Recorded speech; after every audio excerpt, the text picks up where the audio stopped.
Welcome to Bristol, England, my home city. In the 17th and 18th centuries, this was a major industrial city and a vibrant port. The first industrial revolution led to technological breakthroughs which created new industries and produced rapid economic progress. Life was hard for the ordinary person, extremely hard. In the UK, the average life expectancy was 45 years. People worked 7 days a week and children as young as 4 laboured in the mines.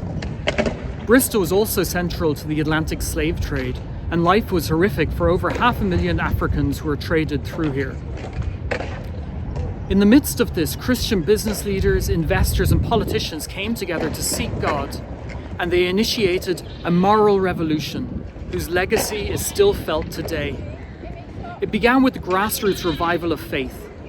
Preachers like John Wesley, whose chapel is not too far from here, brought people to a living faith, and Christian values of integrity and hard work became commonplace. Across the country, pubs and taverns shut down because of lack of customers. Christians in positions of power, particularly those associated with William Wilberforce and the Clapham Circle, were appalled at working conditions, and they used their influence to abolish slavery and end child labour. Quaker Christian business leaders like the Cadburys and the Lever brothers established innovative businesses which changed their industries. They treated their workers with dignity and respect. We remember the name of some of these great men and women of God, but their legacy lies in how they transformed their ecosystem. They changed the way business was done in the United Kingdom and beyond. In doing so, Christians laid the foundation for the social and economic flourishing of the Western world as we know it. Today we're living through the fourth industrial revolution. The world is being transformed in front of our eyes. Globalization and new technologies have benefited many of us. But in emerging and frontier markets, 2/3 of the world's population still live on less than $10 per day. So how can we respond to the challenges of our world? How can we share the gospel and see God's kingdom advanced in our generation? How can we lay the foundations for the next 250 years? Well, if you're watching this, then you'll probably know that the right answer is faith-driven entrepreneurs. Faith-based enterprises transforming economies intuitively make sense, but often their potential hasn't been realized. Too often they fail, they just don't grow. So why is this the case? Well, often the entrepreneurs and their teams have very limited experience. Many countries don't have a culture of entrepreneurship or limited education opportunities, so there are no role models for them, especially Christian ones. Trust is low, corruption is often pervasive. It seems impossible to do business without paying bribes, so Christians give in or give up. The lack of early stage capital means that even though they may have the right solutions, they are unable to grow their business. In addition to all that, many Christian entrepreneurs face additional discrimination and outright persecution because of their faith. And the church, who should be cheering them on and supporting them, often has no idea what to do with these disruptive misfits. For entrepreneurs to succeed, they require a flourishing ecosystem. I call it the goldfish principle. Take the example of Elon Musk.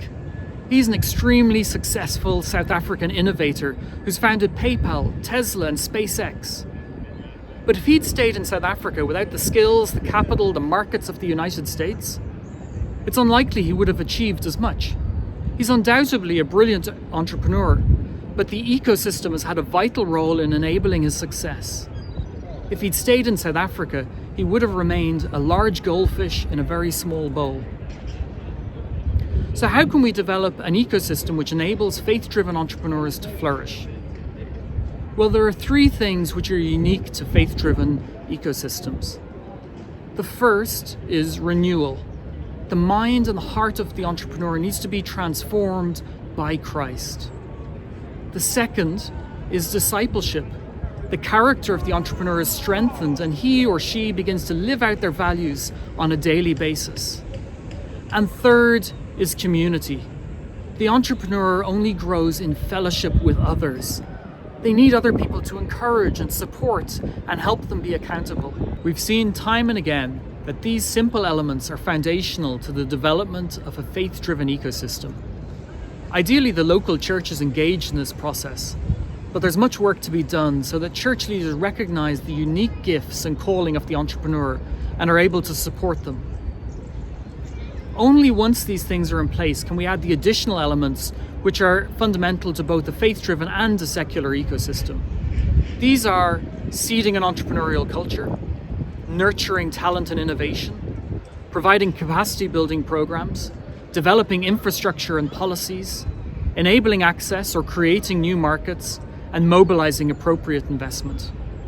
These can be done by secular organizations, and as Christians we can come alongside them and provide the faith element, or they can be delivered by faith-driven organizations. We're seeing vibrant, faith-driven entrepreneurial ecosystems begin to emerge all over the world, from Cairo to Nairobi, from Sao Paulo to Jakarta. Some have been growing for over the past decade, whereas others have just begun. So what does this look like in practice? Take Priska, a Kenyan entrepreneur who's developed a chain of Christian primary schools called EduCore. Priska was able to join an intensive lean startup training with Agora Enterprises. They were also able to provide her with an expert mentor. As a result, Priska was able to get her business in front of outside investors, including Talenton, a Christian impact fund, which have helped her to scale further. Another example is Tim Tan from Malaysia. He runs a property development company called Affordable Abodes. They build high-quality, low-cost and environmentally friendly homes. Along the journey, Tim connected with Transformational Business Network in Singapore, and they linked him to expertise and capital that he needed. Garden Impact, a fund led by Christians from the region, has invested in his company too. Or Mark Sears, the CEO of Cloud Factory. Cloud Factory provides an on-demand digital workforce to the business sector. They're a global leader in their sector and employ over 3,000 people in Nepal and Kenya. They've been supported by Praxis Labs, a US-based accelerator program, and Sovereign's Capital, a faith-driven venture capital fund. Priska, Tim, and Mark have succeeded in part because of the support of so many others on their growth journey. The saying goes that the best time to plant a tree is 20 years ago, but the next best time is today. Our heart is to see faith-driven entrepreneurs around the world equipped to impact their nation and future generations. So how do we build flourishing ecosystems? Well, there are 4 essential things that we've learned. The first is that ecosystem building requires time and patience. We have to think in decades, not years. Secondly, it's a co-creation process. We need to identify and engage with local leadership. We need to build on their capacities. When this is in place, then we can bring international expertise and resources to support them. Sequence matters. Renewal, discipleship, and community need to take precedence. Then capacity building can follow, and finally, investment capital can flow. And ecosystem building is a loss leader. Nowhere in the world are these type of activities fully sustainable. Philanthropic and catalytic capital is required to cultivate the ground and enable the ecosystem to flourish. If you'd like to learn more about how we are nurturing faith-driven ecosystems around the world, then I'd encourage you to check out our latest report. If we're to see a new great awakening, a generation of excellent, faith-driven entrepreneurs equipped, and God's kingdom coming in the marketplace, then there's much work to be done. As it says in Luke chapter 2, verse 10, "The harvest is plentiful, but the workers are few.